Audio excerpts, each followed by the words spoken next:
Chapter 6, The High Roller, or Let It Ride. Inquest number 21, or Bust.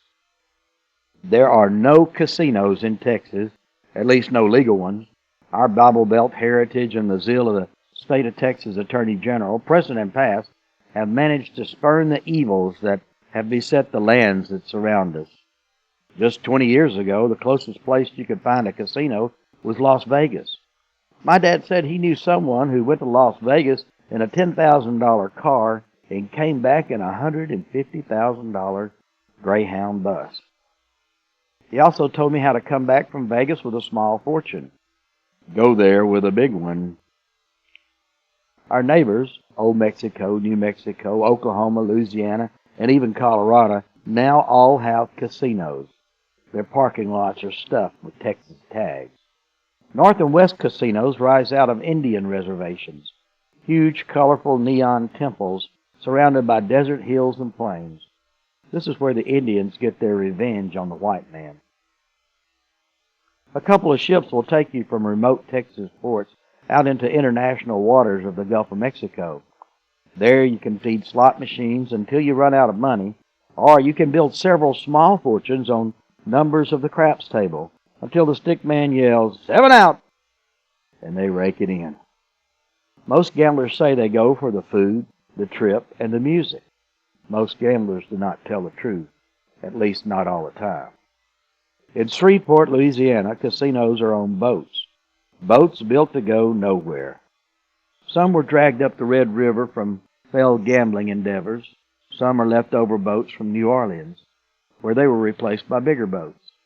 Some were built on the site, moored with large metal rings to allow for the rise and fall of the river, but still going nowhere.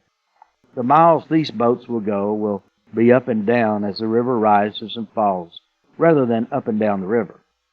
On the other hand, miles and miles of river water will flow by these boats every day. Gangplanks have been replaced with long enclosed walkways that go uphill or downhill according to the tide of the river. The walls display pictures of people holding huge checks 2 feet tall and 4 feet long, written for thousands of dollars. One casino displays a wall papered with $100 bills, $1 million worth. A couple of those $100 bills look familiar. Once upon a time, these gambling boats were all decked out like their historical brothers that long ago spread their treasures up and down the Mississippi and Red Rivers. Now, unless you go outside on one of the decks, you might think you're in a multi-story earthbound building. The difference is felt mostly in the wee hours of the morning. The rumble of the ship's engines vibrate the floor as the big diesels make the required daily startup. These ships each have a captain, but the captain will never guide the ship anywhere. I'm certain that El Capitan has other duties, but I would bet the government requires an able seaman with proper training and required continuing education, and of course, docking fees, floating fees, or whatever other fees they may come up with, as if the ships would ever leave the dock. If I'm wrong, it will not be the first time I've lost a bet on the boats. Shreveport is about 200 miles east of Dallas-Fort Worth on Interstate 20. About halfway between Dallas and Shreveport on that same interstate is Winona. Every now and then my friends and I go for a boat ride, head east, or go to the boats, or go fishing on the Red River. At times, most of the traffic on the interstate is headed to or from Shreveport for either the boats or horse races. Busloads of gamblers come from all over Texas, some too old or feeble to drive, but strong enough to climb or utilize the handicap apparatus. Once, returning from Shreveport to Dallas, a bus was robbed on the interstate. The gun-wielding thieves would have taken a lot more money if they had planned it better. They should have planned the theft on the way to the boats. Few people carry those big checks or much cash home.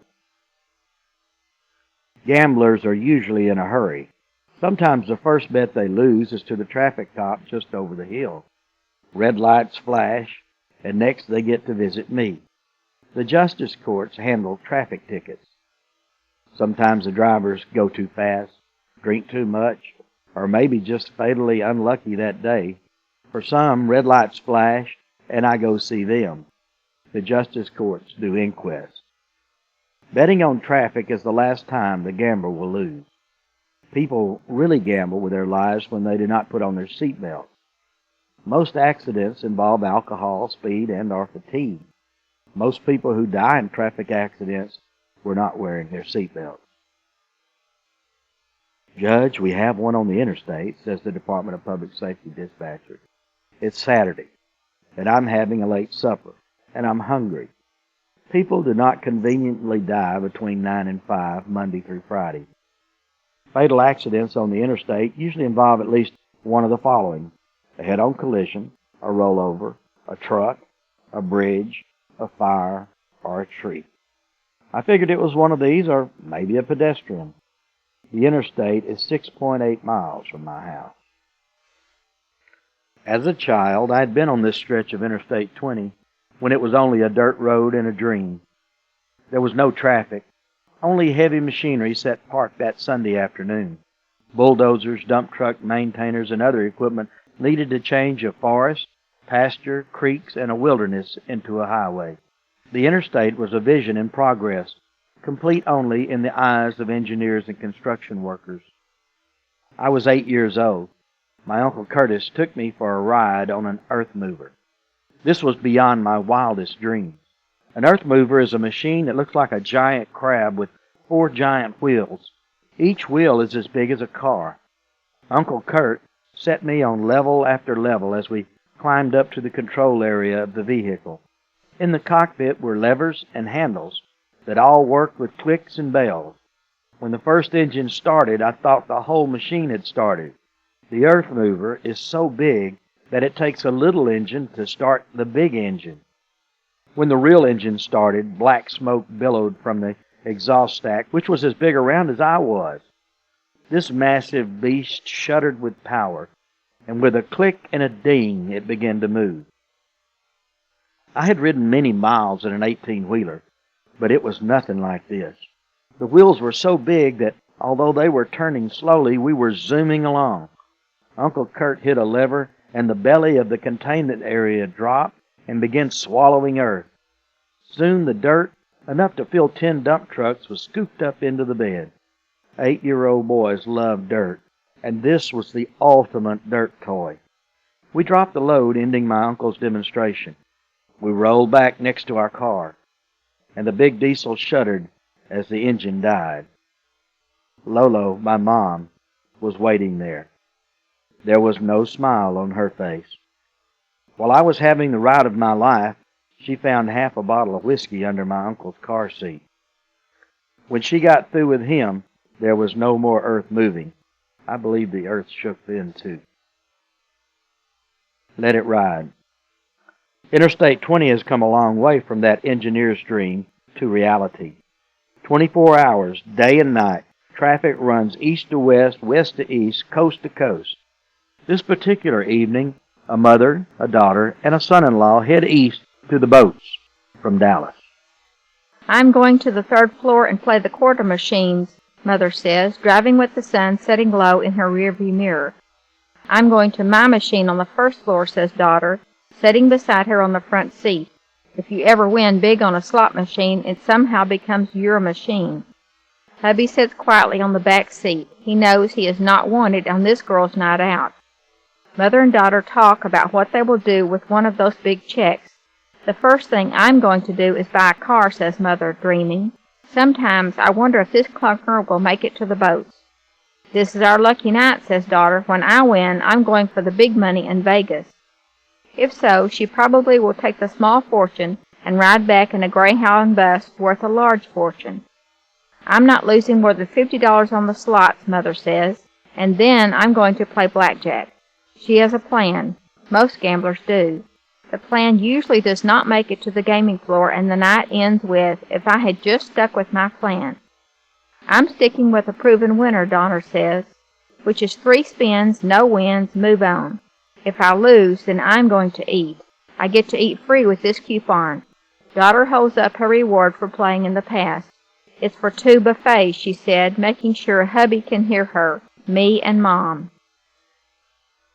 Eating at the boats is different from just dining out. Each boat sports a buffet that competes with those on the other boats.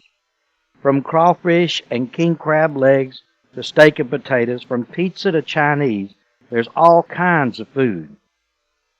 And the desserts. Once I was greeted by plates piled high with whole lobsters, bright red lobsters so big only 2 or 3 could fit on a plate. Lobsters on an all-you-can-eat buffet. Paying for the food is also different. Before you hand over your hard-earned money for food, you can get a player's card.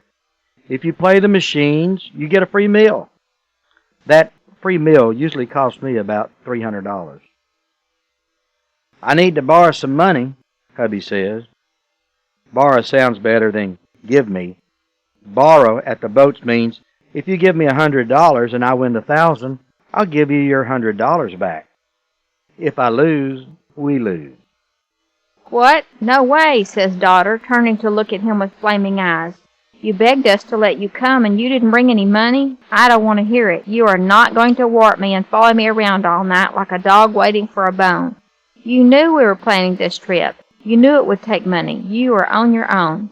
She jerks back to her seat with a huff. Then she reaches forward and turns up the radio. I don't want to hear it, she said, trying to close the subject. The music drowns out the road noise and the older model 4-door Chevy. The pavement runs under the car at 70 miles an hour. A few moments later, there is a new sound, the sound of air rushing through the car, like someone opened the car window or a door. A swish, a slam, and all is quiet, deathly quiet. Hubby is gone. One day, while I was in high school, I took Jackie on a motorcycle ride around the parking lot. She wore a miniskirt and sat side saddle behind me, holding tight to my delight. The little Honda was not made for side saddle. I don't think any motorcycles are. We started out laughing and riding. The already short skirt rode up higher with every bump and turn. She had some mighty fine legs, and the rest of her bounced around great in my rearview mirror and in my teenage mind. I'm getting off, Jackie announced while we were going 20 miles an hour. Not yet, I yelled, but too late. She rolled 20 feet, got up and cussed me up one side and down the other. It was a miracle she was not seriously injured. Some people seem to think you can just jump off something moving and everything stops when you hit the ground. An old airborne joke was that to avoid injury in a crash, all you had to do was jump up in the air just before the plane made impact. As a paratrooper, I felt that weightless feeling, like jumping up in an elevator when it reaches the top or starts down. Roller coasters and other amusement park rides offer even more of the same feeling. Many other people do not seem to appreciate that weightless, slow-down motion feeling, especially in elevators when 210-pound me is jumping up and down. When a person is in an accident, things seem to slow down. This is because the mind shifts gears into high speed. My life flashed before my eyes is how some people commonly express the feeling. The mind is working quickly. If you have ever been in a tumbling automobile, you know the feeling. You see the dash, then the seat, then the headliner, all in slow motion as you become weightless, spinning, out of control. Hubby makes a decision, and things seem to stop or slow down. He reaches for a slick chrome door handle and pulls. The door unlatches with a click, but the door opens only a little. The air rushing along the side of the vehicle does not let the door fly open. He puts his shoulder against the door and begins to push and shove, using his feet and legs. Finally, the door opens. Then, with a rush of wind, it slams again. Hubby is not in the car. Like an airborne trooper, he slips into the abyss, or a near vacuum sucking him out into oblivion, away from all his problems. He feels like he's floating, drifting down, weightless, as though he's in outer space, suspended like a puppet, with no control of his destiny. Maybe he'll land on his feet to walk away from the nagging situation he has endured for so long. Did he think about who or what he was leaving behind? Did he change his mind? Did he think, maybe I should reconsider what I'm doing? that his life flashed before his very eyes.